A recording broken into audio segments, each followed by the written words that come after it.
Welcome to another week of Experience Andy Wines Live. And this week, we're going to be talking about getting busy living or getting busy dying. That's right. We are using the word busy today because it's one of my favorite lines from one of my favorite movies, Shawshank Redemption, right? Get busy living or get busy dying is what we're doing today. First, though, we're talking about the moment of gratitude. So every week, I start things off with a moment of gratitude, which is supporting me to see and seek out the things I'm grateful for in this world. And when I focus on what I'm grateful for, I find greatness within the people around me. So this week, it's come from Donnie C. So Donnie C. is a guy I used to work with at Waste Management. So back then, I was a route manager for Waste Management. He was a driver in the residential line of business. And I was known as a hard ass because I was an angry emailer. I was a hard ass when I worked in Waste Management and worked in that world. Because I was the youngest, I was college educated, and I felt inferior, right? I had a confidence issue, so I figured if I went hard, that would get them to respect me. In some ways it did, and not always the ways. Donnie C. was a driver. He came from the residential line of business, and he came from the commercial line of business. And I remember one of our first conversations, Donnie C. came up to me, and he's like, why was he so angry? Why he was going to be a hard ass? I'm like, well, people don't respect me. He's like, we'll listen to you. Just have some confidence. And I really took that to heart. And him and I developed a working relationship while we rolled out a new line of business together. And he really mentored me on how to go soft. And my battle cry this last year is strong enough to be soft. And so he really planted that seed maybe 10 years ago. And we had a good working relationship. Yeah, there was challenges and struggles. And along the way, I did learn from him. Anyways, Donnie C. reached out to me last week. We see each other on Facebook every now and then. Nothing too crazy. He reached out, and I pulled this directly. He said, hey, bud, God has given you a great speaking abilities. Have you ever thought about spreading his word to all of your followers? And I thought, what a compliment that is. Here's a man that supported me at one point, and now he's asking me in an evangelical kind of way to support him in something that he feels very strongly about. Donnie C. is a very religious man, talks about religion quite a bit on Facebook, and I'm honored. Now, I'm not a religious person. I do not associate with a particular religion or particular political groups I vote. I'm a good person. I do good for the sake of good. However, the fact that he sees what I'm doing in that same vein of doing good for good's sake, that was a little instrumental motivation that gave me a little kick this last week. And it reminds me of something I talk about often about you ain't got to be a preacher to preach, a teacher to teach, or a leader to lead. What it comes down to is when people are listening, you're preaching. When people are learning, you're teaching. And when people are following, you're leading. Him reaching out to me is proof of concept in that. All too often, it's these limiting self-beliefs that prevent people from moving forward, prevent people from moving in a direction of righteousness that they have within them. They have a lack of confidence like I had. They don't have the title they think they need. They don't have the wherewithal, and yet they have the best idea in the room. And all it comes down to is a limiting self-belief. So I'm going to say it again. You ain't got to be a preacher to preach, a teacher to teach, or a leader to lead. If they're listening, you're preaching. If they're learning, you're teaching. If they're following, you're leading. Stay on that path. So thank you, Donnie C., for the wisdom you gave me 10 plus years ago. Thank you for giving me more words of encouragement to remind me who I am and that what we do here together, because it is a together thing, what we do here together is worthy of everybody's time. My ask this week, similar to weeks in the past, I want to get out and speak. I want to spread the word about what I'm talking about, how much words fucking matter to the masses. So whether we want to hire, fire, and promote people in our lives, because that is a thing, or you know people that need to focus on the language of leaders so that they are empowered. They slay those self-limiting beliefs so that they can live the life they want to live. Let me know, make those introductions so I can do workshops and keynotes anywhere from 45 minutes up to 4 hours. Small groups of 10 or 12 people all the way up to 500. I want to get out in front of this world and share my ideals with the world, and I'm asking for your support. Okay, let's talk about what we're going to talk about today. So I will address the elephant in the room, right? Get busy living or get busy dying. One of my favorite lines from one of my favorite movies, Shawshank Redemption. Elephant in the room, yes. Busy is a shit word. Busy is a state of being. However, in this sentence, busy is an action. Busy is a verb. It's doing the thing. And that's what Red is essentially telling Andy in the movie, right? Get busy living or get busy dying, because those are your two choices in this world. Dr. Bill Crawford says there's only three things in this world you have to do. You have to be born, you have to die, and in between you have to live. Everything else, ladies and gentlemen, is a choice. So this weekend, I had the opportunity to spend time with my godson. My godson's 15. He's fucking up in high school because that's what 15-year-olds do. He's grounded forever because he made some poor choices in his life. And so I got to spend some time with him because his mom needed to borrow some tools from me. I loaned her the tools. She came back and dropped them off. We got chatting. I'm like, what are you guys doing later? Let's go to an Admirals game. They didn't give me an answer. So I responded about an hour later, hey, are we good for the Admirals game? And my godson's name is Rylan. She said, no, Rylan doesn't really like hockey. He just wants to stay at home. He's just going to watch YouTube videos and make planes. He makes planes out of cardboard, really big into aviation. I'm like, cool. This has nothing to do with hockey. This has everything to do with getting out of his place, out of his space. Go see something different. He's grounded forever, so at least let's go experience life in a controlled environment. So she's like, all right, I get it. Out of her comfort zone to push him and tell him what was going on, because she often wants to accommodate him. And it was out of his comfort zone to leave his bedroom, right? And so they came with me to the Admirals game. And we ended up having a great time. Admirals lost, like 10 and a half seconds left in the game. They gave up a goal, whatever. We saw 37 fights. We ate overpriced shitty food. And we had a great time to bond. During that time, I learned more about how much Rylan loves aviation. And here's my godson. He's 15 years old. Most times I see him is like his birthday or his family parties, or sometimes him and I hang out. And I never really get to know him in depth. And yet sitting next to him at a hockey game, I really got to chat with him because there were no formalities to it.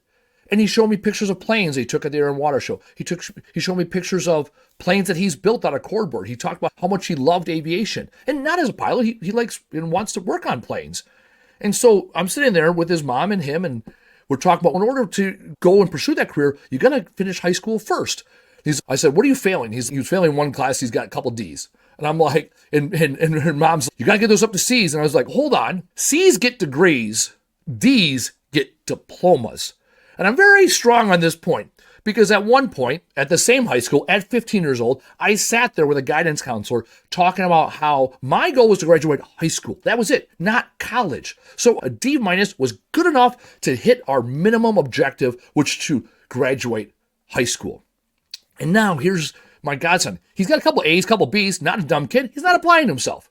And so now he's being told, you got to get those F's and D's up to C's. And he's saying, let me get D's across the board.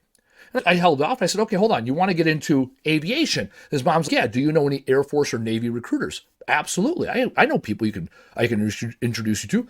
One of my best friends is a pilot in the Army. He can talk to you about helicopters. I got a guy I went to high school with that works on F-16s out in Madison. You can talk to him about those things. We can open up those doors.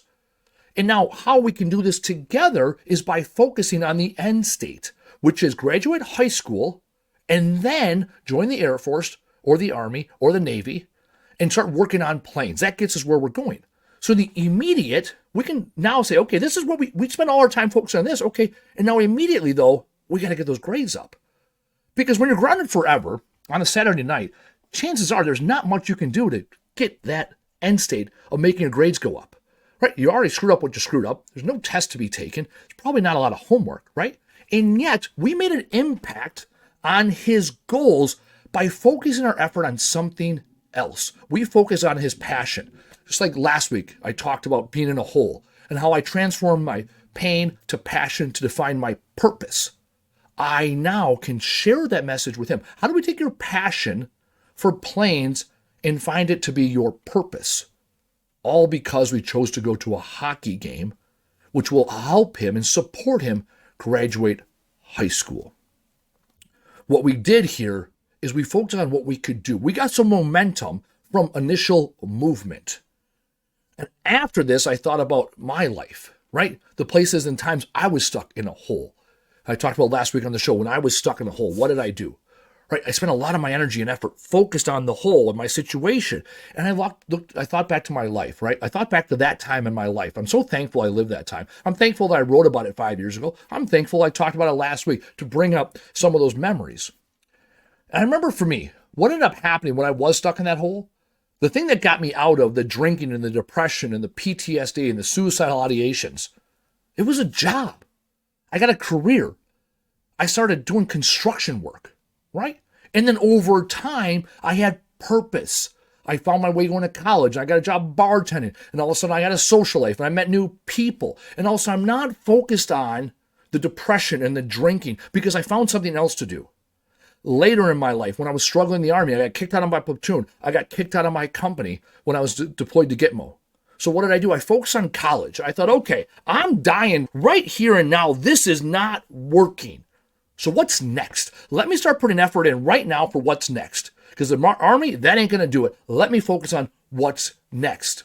And over time, I put less effort into the bullshit I was dealing with in Gitmo. I spent less time talking about how much of a victim I was down there. I spent more time talking about the victory I was going to achieve when I got back home, when I completed college. When I got back home, I went through a divorce. And my divorce was weighing me down. And what did I do? I started a business. When I started a business, all of a sudden I started getting my confidence back. I got the money to pay for my divorce. I got the camaraderie that I missed from the military. I got the community that I missed from my divorce, or the association, the relationships that I now have with people and my customers and my networking partners. Recently, a couple of years ago, I was really struggling in a relationship. So I started writing a book. I started to say, okay, I'm struggling in a couple of different relationships. I was struggling in my romantic relationship. I was struggling in my relationships with both my brothers and my parents. I thought, okay, hold on. What am I doing wrong? What can I do better? And I started writing a book. I started putting down all the bits I think about. I started putting in my own self, investing in me, because I like to blame others. So I thought intrinsically, what works for me? And I started writing a book. I wrote a book so that I can better understand and communicate with other people, recognizing that when I put myself forward, when I'm vulnerable, I invite more people in to be vulnerable with me. And that's where the magic happens. When I look back at why I wrote my book because I struggled in my relationships with people, and my relationship with people are important. The 4 freedoms in this world: freedom of time, freedom of money, freedom of purpose, freedom of relationships. I spent my energy and my effort and my money and my purpose focusing on my freedom of relationships and what I can do. COVID happened. COVID happened to all of us a few years ago. It's a joint venture we went through. At the time, I got rid of my business. It had nothing to do with COVID. I exited a business and then COVID hit, and now all of a sudden I lacked purpose. That summer, I started playing volleyball. I hadn't played volleyball in a few years. I started playing volleyball that summer. I was playing 5 or 6 days a week that summer. And all of a sudden, I found new groups of people to associate with, new community, a newfound love for volleyball. I learned how to play the game all over again at 36 years old, and I fell back in love with volleyball. It had nothing to do with COVID. My business didn't get any better. The speaking gigs that had got canceled didn't come back, and yet I worked on myself. And all these times in my life, I worked on something else which ultimately made me better. And then when I look back at the thing I was stuck on, the thing I was struggling with, all of a sudden, that thing did not seem so insurmountable. I stand in front of you here today and I show you my receipts. Miss Precious Williams, 10-time pitchmaster queen. She was on Shark Tank. She lives in Brooklyn. She's one of my favorite people. Follow her on social media, Precious Williams, right? She talks about showing them receipts. My ex and I used to have this argument. I would talk about these times in my life, these pivotal times in my life where I was somewhere stuck. And this is what I learned, and this is where I'm at. And she would get so mad. She'd go, why are you always living in the past? I'm not. I'm showing the receipts. I want, in the simplest way possible, to show the vulnerability, to tell you where I was, what I did, and where I'm going. I want to focus on the gift. All those things that happened, they didn't happen to me. PTSD didn't happen to me. PTSD happened for me. So can I appreciate every single day that I get to wake up? Getting kicked out of the Army didn't happen to me. It happened for me to focus on my next career. Getting divorced didn't happen to me. Getting divorced happened for me, not to me, for me, so that I could focus on growing my business. I could focus on my relationships with my family members that had become distant during my marriage and during my deployment. My most relationship I was struggling with, right? I wasn't a victim. It didn't happen to me. It happened for me to recognize how important my relationships with people are. I focused on the gift and I showed the receipts, because there's other times in my life I can look back and say, this is what was happening. This is how I took it. And I stood there and fucking took it. I didn't do anything about it. I played the victim card. I listened to my own bullshit stories. I told my own bullshit stories.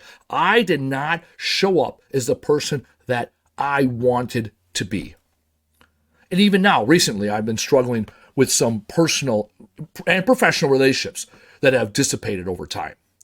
And so now I do push-ups. That's been my new jam, right? When I'm having these negative thoughts, the self-thoughts, right? Oh, this is going to shit. It must be me. This happened. Oh, woe is me. No. Now I get down and do push-ups.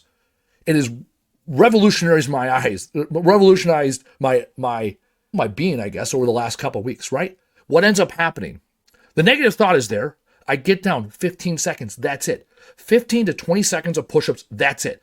Enough for me to breathe, enough for me to think, enough for me to count. And I stand up, I take a deep breath, all of a sudden the blood's flowing. All of a sudden, I'm feeling better than I was when I got down, because you know what? I got down and I got back up and I pushed. And like the drill sergeant said, when you get sick of pushing yourself up against the earth, push the earth against you. And I get up and all of a sudden the endorphins are kicking in because I got the blood flowing. And when that negative self-thought kicks in again, I get down and I push up some more. I know it takes 90 seconds to recalibrate, to let that thought dissipate. I choose to lean into my 90 seconds. I choose to get down and get myself back up. I choose to do something healthy. I could go have a drink. I could call someone and bitch about it. I could go out and have a cigarette. I can sit there and wallow in my self-misery. Or I can do push-ups. Rylan could have sat there on Saturday night and not done his homework. He could have sat there and watched his YouTube videos, played with his planes, sat there while mom was in the other room doing her crafts, and everyone would have been comfortable. And no progress would have been made. The next day, I got a text message from Danielle thanking me. Thank you so much. Rylan's never been to a hockey game. He hated something he never even experienced before. She said, from him, he will never turn down another invite to a hockey game. He will never turn down another invite to hang out with Uncle Andy, for lack of a better term, right? He's never going to turn down an invite. And it goes back to what I said a few weeks ago about last week I said it too. Never neglect an opportunity for improvement. He did not neglect. And even Danielle, Rylan's mom, she looked back and said, wow, I stood up as a mom and said, this is what we're doing. I'm going to get out of my comfort zone and we're going to grow together. Because she's struggling right now in her career and she's struggling with her purpose. So you have those two people struggling together. And instead of sitting there and wallowing in that self-misery and the pity, we said, let's get up, let's go somewhere and do something. That movement created momentum. In the days since then, Rylan has a renewed sense of purpose. He felt, okay, we did something. You can be grounded and still go out and have a good time. You can be grounded and still learn about the world and experience new shit. And Danielle, we talked about her career. We didn't solve any problems. We talked about, well, what is it you want to do? What are you passionate about? What motivates you? And it renewed her idea of what her next career is going to be. All because we decided to go to a hockey game. My ask of you this week is simple. Look at your life. Look back at those times in your life when you were down and almost out. What did you do to get through that time? What did you focus on? Joe Rogan had a woman a couple months ago now on his podcast, and she talked about trauma. And the more you talk about your trauma, right, and you go to your counselors, talk about your trauma, the more it's real, the more you're feeding it, right? You are feeding that wolf of fear and hate and insecurity. Or you can stop talking about it and start doing something, anything, everything is better than living in the kill zone. So I challenge you, look back at your life. Where were you and what did you do to get where you're at today? What do you need to do right now to get where you want to be tomorrow? Say yes to the opportunities. Never neglect an opportunity for improvement. Say yes to the hockey games of the world. Say yes to the thing you've never done before, and yet it scares the hell out of you. That 1 degree of change over time will make a huge difference when you decide different. It starts with your language. What are the things that happen for you? What are the gifts that you received because of them? What is the gift right now in front of you that you look to be not a gift? You look at as an obligation or a responsibility that you don't want. What is the gift in your life? From the top, we talk about being grateful. What makes you great will make you grateful in time. So lean into the gift. Be thankful. Express your gratitude for that gift. And when you lean into it, you, ladies and gentlemen, will be great. Focus on that unique ability. Focus on what makes you great. In the story of Michelangelo carving out David, right? He took this piece of marble and he carved out David from it. There are days when you can carve the hands and the feet and the features in the face. And there's other days where you got to knock away the block that's far on the outside. Some days you're going to make some progress. Maybe it's not the finite, detailed progress you wanted to make, and yet some progress is better than no progress. As you focus on what makes you great as Les Brown's, as you focus on what your unique ability is, David Sullivan, as you focus on taking out the stone to reveal the David within you, focus on what you can do today. Do the fucking thing. You know what the thing is. Deep down, sit with it, think about it, meditate on it, analyze it. Do the thing that you know is next in your life. Tell the world to celebrate those victories, to encourage yourself to get that instrumental and intrinsic motivation going, and finally show the fuck up.